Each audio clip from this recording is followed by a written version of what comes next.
السلام عليكم. اللي شفناه من لاعبين المنتخب المغربي ومن جماهير المنتخب المغربي، أول حاجة نرفع لكم العقال نقول لكم ألف ألف مبروك، وثانيا نقف جميعا ونحيي المنتخب المغربي البطل.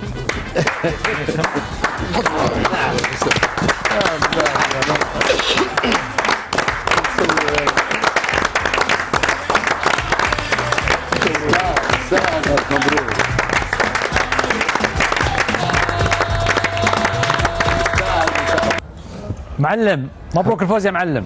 مبروك يا كابتن خالد، مبروك للجميع، مغاربه وغير مغاربه، مبروك لينا جميعا جميعا جميعا. بص اهو شوف عشان بس تبقى مصدق.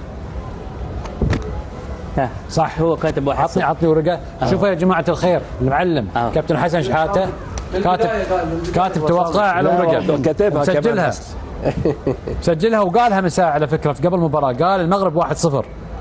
مبروك يا معلم، وان شاء الله وهيروحوا كمان لاكثر من كده باذن الله تعالى. باذن الله تعالى باقي لهم مبارتين خلاص الحمد ان شاء الله، الدور اللي بعده والنهائي باذن الله تعالى هم قدها ان شاء الله. طرابلسي ألف مبروك للمغرب، ألف مبروك للعرب. حسب رأيي مباراة بطولية كبيرة ياسر. المغرب في النصف النهائي بهدف واحد، قاموا بمباريات على مستوى عالي جدا، على المستوى التكتيكي وعلى المستوى الدفاعي. ألف مبروك، ربي يعطي خيره. ظاهر القلوب صافية بينات المجموعة. نتمنى اللي يكونوا المغرب معناتها تستغل الظرف هذايا وتنجم تمشي حتى للنهائي، ولما لا الفوز بكأس العالم إن شاء الله. فيديو عفوي لسيدي السمو الامير الله يحفظه ويعطيه الصحه والعافيه الشيخ تميم بن حمد بن خليفه ال ثاني اثناء حضوره مباراه المنتخب المغربي والمنتخب البرتغالي. في اللحظات الاخيره يشوف الساعه ويقول المباراه انتهت.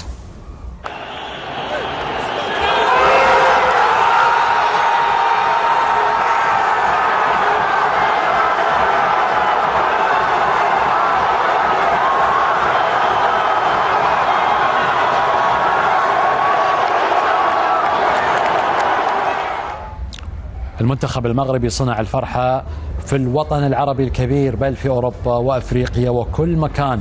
الإنجازات دائما تأتي فنفتخر بها نحن بالعلم المغربي الحبيب بأسود الأطلس. ألف مبروك دكتور، مبروكين الفوز، تستاهل فرحة. الله يعطيك الصحة والعافية، كنا خايفين على صحتك اليوم. الحمد لله والله فرحان من طبيعة الحال، وأشكر الوليد الركراكي، رشيد بن محمود، جميع اللاعبين والمسؤولين على الاتحاد المغربي على هذا الإنجاز. فرحتوا به المغاربة، فرحنا المغاربة، فرحتوا العرب. أشكركم كثير وكثير وكثير، والله فرحة ما تصور والله. الحمد لله. وشكرا لقطر على كل شيء سوات من تنظيم، ترحيب بالمغاربة، أعطيتوا التيكيت مجانا لعدد كبير من المغاربة دخلوا يشوفوا المباراة.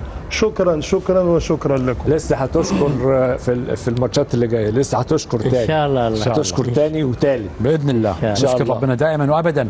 كابتن حسام حسن مبروك فوز المغرب. مبروك طبعا لنا كلنا، مبروك للشعب المغربي والاخوان كباتن دكتور حسن وطلال ولينا كلنا.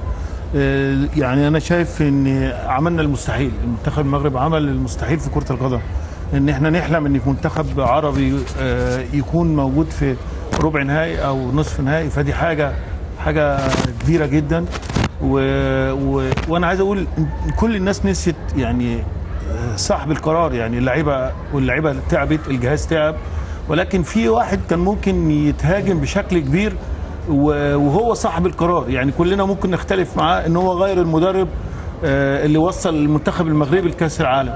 ففوزي لك انا طبعا عمري ما اتقابلت بيه، ولكن انا اسمه ان هو يعني بنوع عليه ان هو راجل صاحب قرار وصاحب رؤيه، ان هو اختار بعد المدرب الاجنبي اللي وصل المنتخب المغربي لنهايات كاس العالم وغير قبل كاس العالم. فدي قرار صعب جدا ما حدش يقدر ياخده الا لما يكون واحد عنده درايه، عنده خبره، عنده فكر، قاري رغبه الجماهير. لان الشارع المغربي اعتقد بعد وصول المنتخب المغربي لكاس العالم كان في يعني ما كانش في توافق على المدرب الاجنبي اعتقد كده، لكن ان هو يجيب مدرب وطني وليد الركراكي وبخبراته يعني راجل ما مسكش منتخب قبل كده، ولكن دي تحسب لرئيس الاتحاد المغربي ان هو شارك في فرحه الجماهير المغربيه.